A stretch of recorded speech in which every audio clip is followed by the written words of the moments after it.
If ever there's an adventurer, Todd is it. Todd, tell us, who are you? How are you involved in adventure before you even had the hat of protecting us as we Yeah. travel? Just a quick background. I've been doing travel insurance for 29 years now for people traveling all over the world, whether it be inbound or outbound from the US, but also everywhere in the world. And for the last 4 years, we've been with Detour. We're a company that's uniquely qualified and solely dedicated to this, Josh, as you put it, this tribe, these like-minded people. We are fully dedicated to adventure travelers. And, you know, what that means is we think and act and protect the things that people who travel for an experience care about. We don't like to talk about, when things could go wrong, but certainly, every adventure has its risk. And particularly inbound to the United States, something that I've been an expert at for 29 years, people traveling to the United States for vacations or adventures.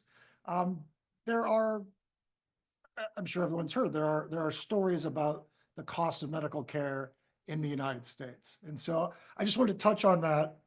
I don't think it's a negative thing. I think it's actually the idea that most people don't use their travel insurance, which is a great thing, but also having that peace of mind. Like, yes, you're taken care of. Yes, it's a packing list item when you're preparing for your adventure. Of course, you should have travel insurance for that.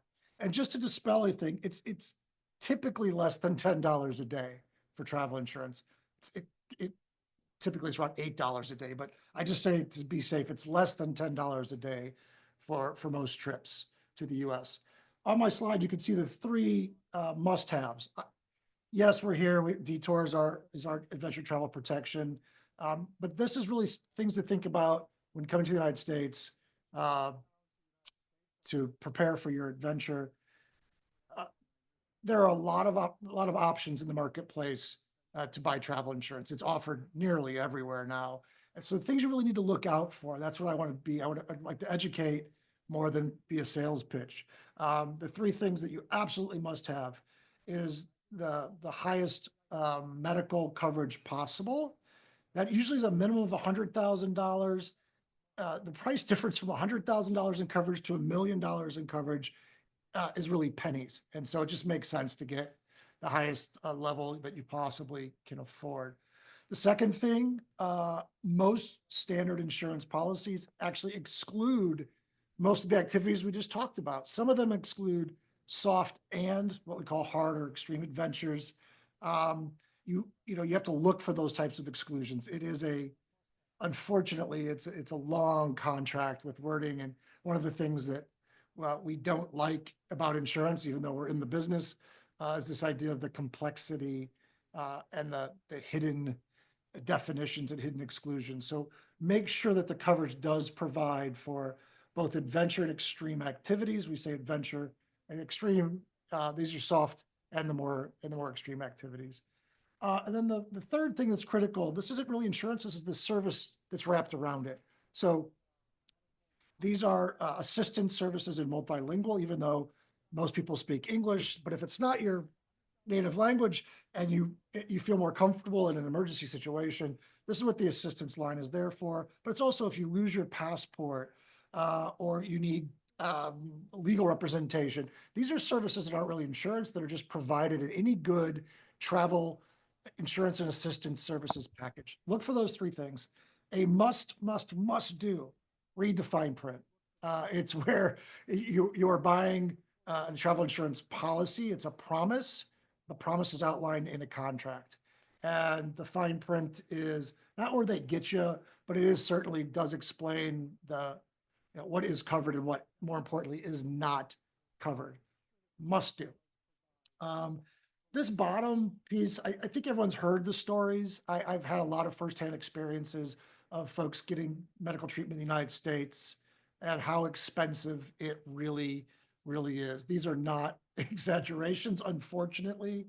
The broken leg one is a little bit, I took an extreme example of a compound fracture and so forth and so on, but you can see even an ER visit with just x-rays without being admitted to the hospital is up to $5,000 in the United States.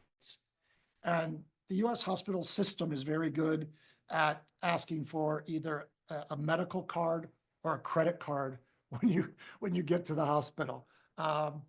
They have been, I know of many, many examples where they have international recovery companies that actually find you in your home country and get that bill paid one way or another. It is a commercial enterprise. It is also a phenomenal healthcare system in the United States, but it does come with a cost.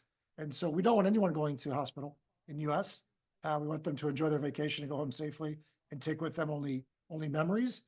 And this is kind of the tagline here that we thought up is, this should be a trip to remember for life, not something that you're having to pay for a medical bill for the rest of your life. So it may not be detour insurance, but certainly when planning your trip on your packing list, you need to add this key element to your packing list of travel insurance. Okay. It's worth it just for peace of mind.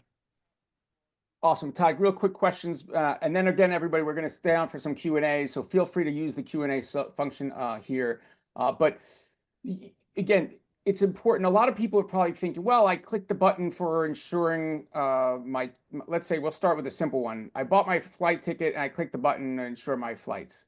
Does that actually, like, what does Detour cover from not only the medical, but all the way across to the trip interruption? Can you explain that? Sure. There's a difference between travel medical insurance, which I outlined, and trip insurance. Trip insurance, like the embedded in the airline or other things, usually covers just the cost of that airline ticket. If you can't go on the trip, for example, and it's a non-refundable flight, they would, the company would give you the cost of the flight, right? Travel insurance to think about is really before and during your trip. So that type of insurance doesn't typically cover you for medical care while you're on your trip, and certainly isn't oriented towards adventure travel. I think that's a critical differentiator that we need to look at. We are all like-minded in what I say, cool people going to cool places to do cool things, like to be in that tribe as well. So that's the thing to really look out for is the entire trip covered, not just the cost, but the medical and evacuation costs and those other services that I mentioned, are those in there as well? So. And again, yes, America is a complicated place, so you do not want to get into any sort of legal issues there or medical issues. So make sure you're protected when you travel. Also, Todd, I know that you work directly, and I know I've just got the poll results in. You work directly with travel agencies and operators to actually be a partner, and they can actually promote it. Sometimes they can even make some revenue off of it. Of course, yeah. Yeah. It's So, the right thing to do, and we're willing to pay a little bit for doing the right thing. So absolutely.